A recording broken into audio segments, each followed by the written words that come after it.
Our house didn't have an actual pantry closet, so my mom used the backside of the bar in the basement as a pantry. Nope. I would If say you get stuck on your the ass melody, is or going if you down just there. feel like you can't get a song. It's creepy as hell, bro. I used to be horrified in my basement, so if that happened to me, bro, me and that old man are scrapping. Like,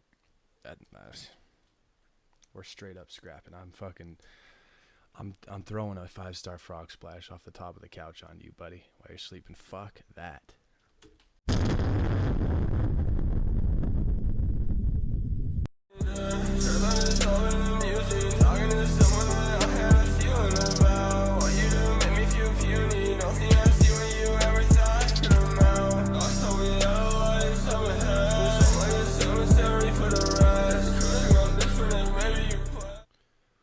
What's good, y'all? Good morning. Merry Christmas.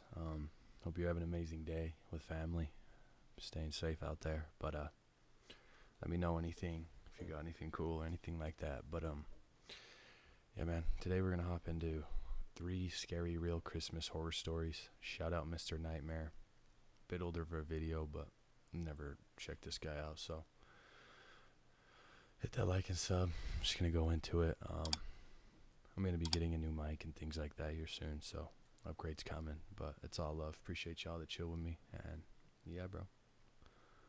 Just going to go into this. See what they're talking about right now. I'm watching Knicks Cleveland. 74-71 for Cleveland, but good game. Good games all day. Can't wait for the Lakers and Rockets. That'll be a banger, but yeah, bro. Charlie LeBosco.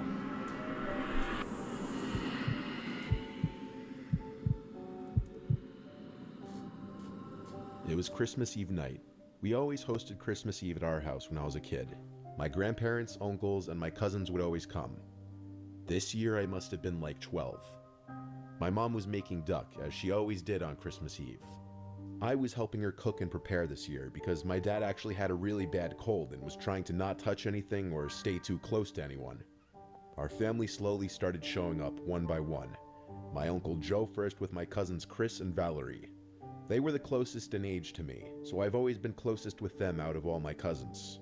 As soon as they got there, I got distracted from helping out my mom, because Chris brought over a video game for my PlayStation that I'd been wanting to play, Driver 2. We ran upstairs to my room to put the disc in and play, and Valerie came just to watch. But within a few minutes, my mom called my name up the stairs angrily, ruining the fun. I was hoping she'd just let me play, but she was already stressed from the amount of work that cooking and preparing for a big family is. So we had to resume playing the game later. We left it on pause, and all 3 of us went back downstairs. Most family had arrived already. I was juggling saying hi to everybody while helping set up the table and stuff. Within half an hour, the whole family was there, and dinner was almost Looks like ready. my guy's stroking it on that The table shelf was up there. already set, and half the family was already at the dinner table, including myself. Then I remembered my mom yelling, "Ah, shit." She yelled for me to run to the basement to grab the stuffing, which she forgot to make. Our house didn't have an actual pantry closet, so my mom used the backside of the bar in the basement as a pantry. Nope. I would If say you get stuck on the your ass melody, is or going if you down just there. feel like you can't get a song started, Output's co-producer is very... I went down to the basement to fetch the stuffing.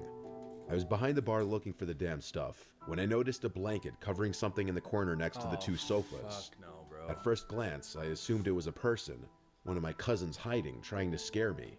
As I walked a little closer, I could confirm it was a person based on the shape of what was underneath the blanket. I could see the person's head.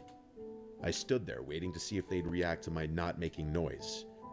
I was wondering how he or she would know when to jump out to scare me if they couldn't see me under that blanket.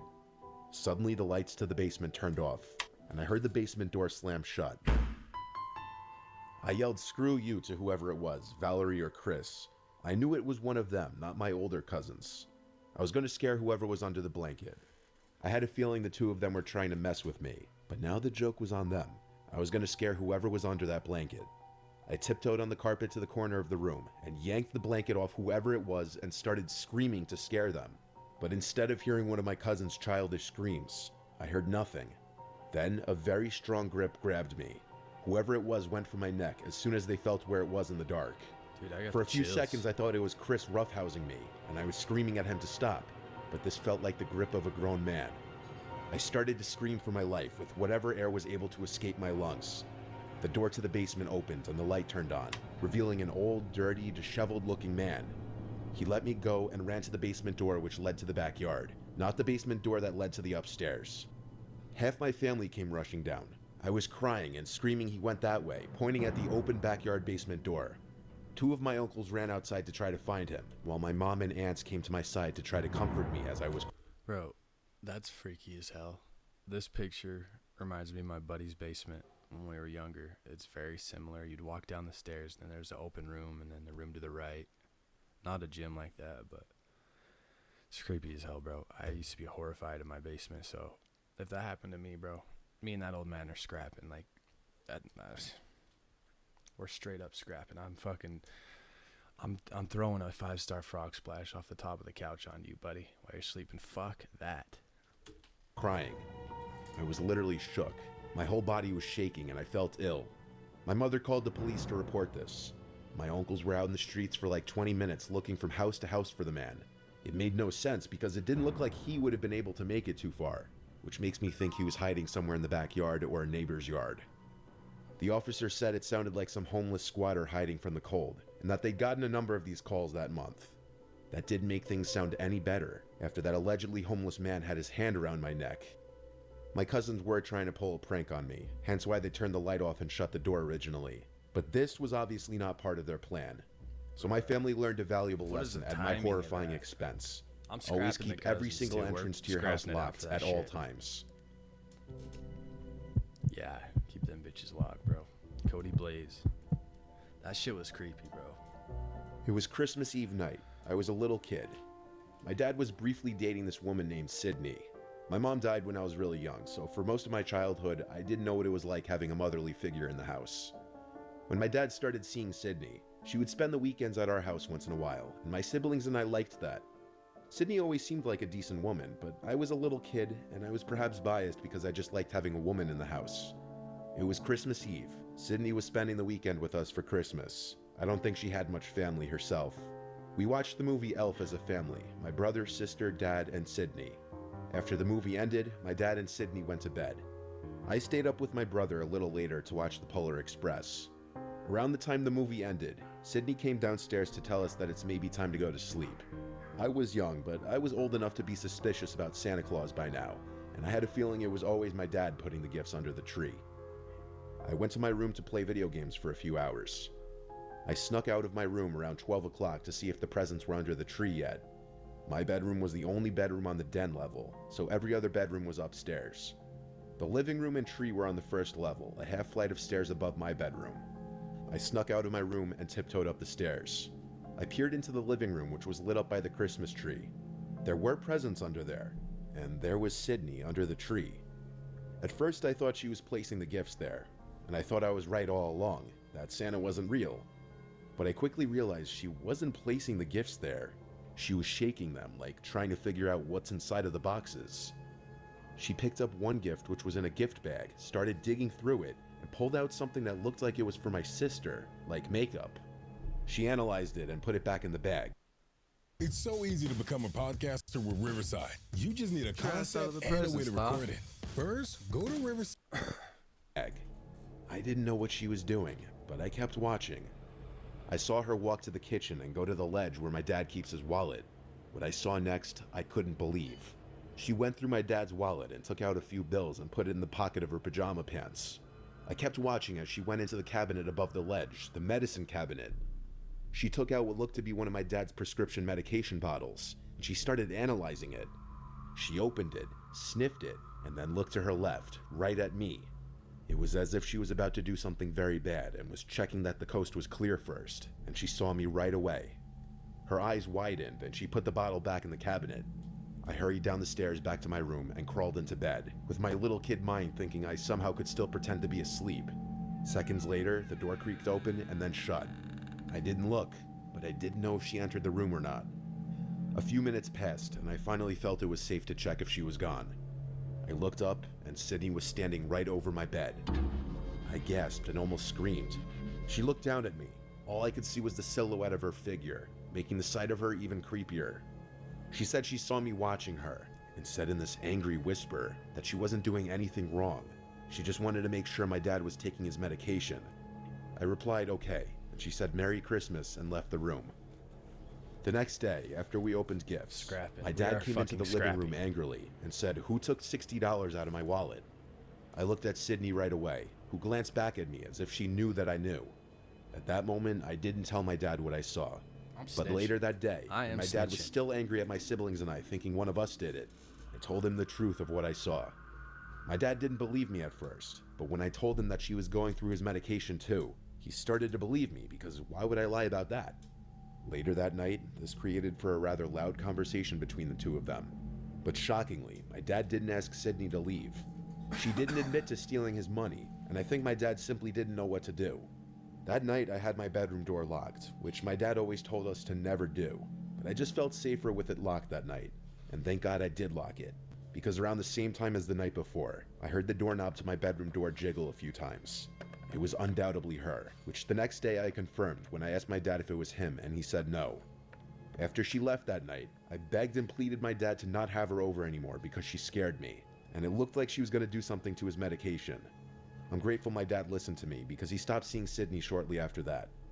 I wonder what she was actually going to do to his medication if she didn't notice me watching her.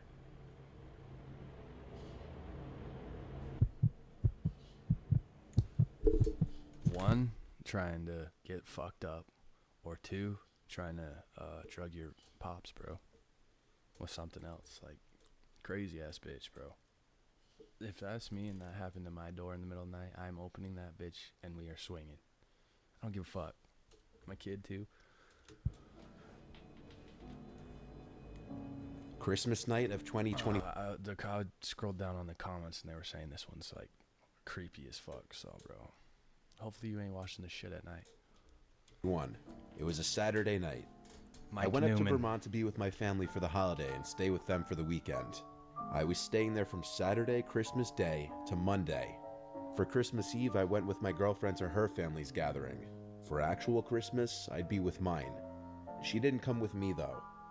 Our Christmas gathering wasn't huge, since our family's so spread out over the East Coast. It was my parents, my older brother, his girlfriend, my aunt and uncle, and myself. The house is big enough to accommodate all of us. We all did our family tradition of watching a movie together after dinner with the fireplace going. This year we watched Bad Santa, one of my dad's favorite Christmas movies. After the movie, we had pumpkin pie and ice cream, and afterwards played cards. Around 11, everyone started to get situated wherever they were sleeping. My brother and his girlfriend took one of the two spare bedrooms, and my aunt and uncle took the second. There was a nice pull-out couch in the living room that I'd be sleeping on, which I did not mind. I liked being able to sleep by the fireplace and tree. It was very cozy. I had the TV on as I was nodding off. When I felt that I was about to fall asleep, I turned off the TV and Christmas tree lights. The fire was breathing its last breaths, and the room was just about pitch black. My memory faded into a dream, on, my boy. a dream actually about Christmas and my family. Only in my dream, we weren't at my parents' house, we were at my uncle's house, and more of my family members were there, like my cousin Jackie and my aunt Melissa. It wasn't a very exciting or unusual dream. We were at the dinner table, when suddenly all of my family members in my dream stopped talking, turned and looked at me, and my Aunt Melissa said in a very serious voice, "There's someone in the house, wake up." Oh, hell no, bro. On Fiverr, you can find the perfect freelancer to help you publish your book. But you probably already know a guy. I'm waking up on timing, bro. I actually woke up after this, and my heart was already racing for some reason. The way my dream ended genuinely disturbed me. I sat up and looked around the dark room, actually feeling uncomfortable. The super high ceiling of the living room made me feel even more exposed. I heard a creak in the floor where the kitchen and living room meets. I looked in that direction. The fire was completely out now. There was no light in the room. Yet I thought I could see a person standing right where the kitchen starts. I said, "Is someone there?" expecting one of my family members to answer back. They didn't. The silhouette-looking shadow in the doorway of the kitchen was still there, though.